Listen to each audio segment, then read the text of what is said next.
What's up YouTube, this is GalacticGod, and I'm coming at you now with a new updated version of my Koa'ki Meiru deck. This of course is for the October 2015 format, and for those of you guys who have been watching my channel for quite a long time, you'll know that Koa'ki Meiru is one of my more favorite rank 4 kind of spammy archetypes.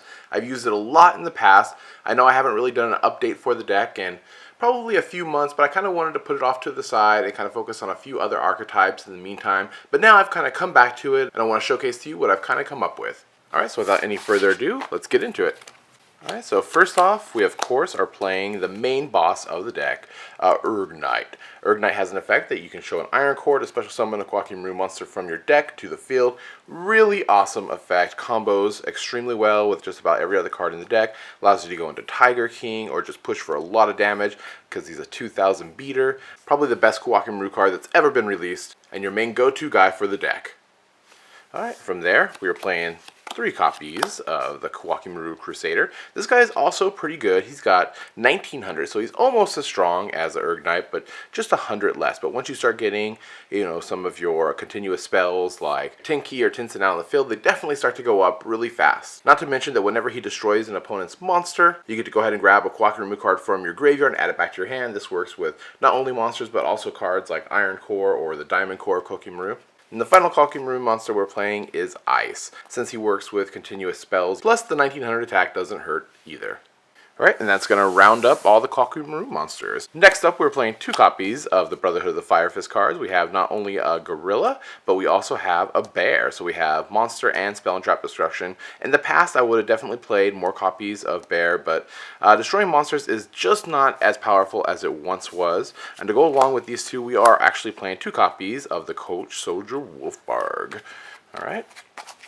Finally, we have a little bit of a clown engine going on with 2 Trick Clown, 2 Damage Juggler, and a Hat Tricker to kind of round up all the monsters in the deck. For spells, we're playing 2 copies of Iron Core Koa'ki Meiru. Even with Diamond Core, one of them I still don't think is quite enough. Now there is the off chance that you could draw 2 of them in your opening hand, and that does kind of suck, but I mean, hey, that's really kind of Yugioh. From there, we have 3 copies of the Diamond Core Koa'ki Meiru. This is our Rhoda of the deck. It allows us to get any spell, monster, or trap if we were playing such, and add it to our hand.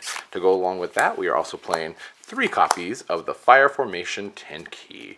Allows us to search out any Beast Warrior in the deck and add it to our hand, which is great because we can search out Wolfbark, we can search out any of the Brotherhood of the Fire Fist cards, we can also search out Urnight or Crusader if need be, so he searches out quite a bit of things in our deck.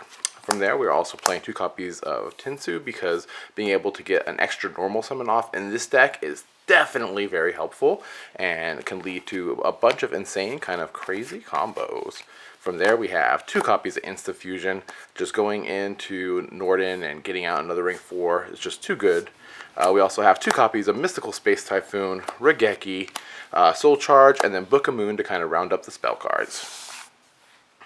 For traps, we got kind of a pretty basic lineup. We have Warning, Emptiness, Bottomless, Torrential, and then 2 copies of Fiendish Chain, and of course, 1 copy of Mirror Force because I love destroying all my opponent's monsters when they try to overextend a little too much before they should.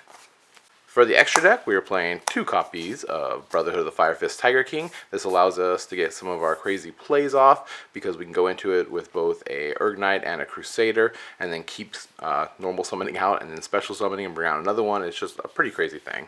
Also, we have Exciton Knight, Castel, Abyss Dweller, Diamond Dire Wolf, Gaga Cowboy, Performage Trapeze Magician, number 82. Anytime you can play continuous spells, I always suggest that you have Heartland Draco in the deck. I mean, just being able to get in there for 2k attack without them really being able to do anything unless they have a battle trap is pretty darn good in my opinion. I still like number 101. I also have 103, Dark Rebellion Xyz Dragon, Daigusto Emerald, because being able to recycle a lot of your monsters back into the deck to reuse Urgnight's effect is always helpful. And then we have 2 copies of Elder Entity Norden. And that kind of rounds up the extra deck. Alright YouTube, and there you have it. This has been my updated version of my Koa'ki Meiru deck. Remember to let me know what you think of it down in the comment section below. Now, some of you may have noticed I am not playing Solemn Ice in this deck. I just do not own any copies of that card at the moment. But if you do, I definitely suggest playing him and Diamond in the deck. They do make an awesome combo together, and you can get quite a bit of monsters out on the field to kind of perform them. So if you own those cards, definitely you should use them. But unfortunately, I do not at the moment, so I can't include them in my deck profile. But that is a good play to substitute in for some of the other Xyz monsters. Anyhow, I guess that's going to about do it for now. This is GalacticGod, out.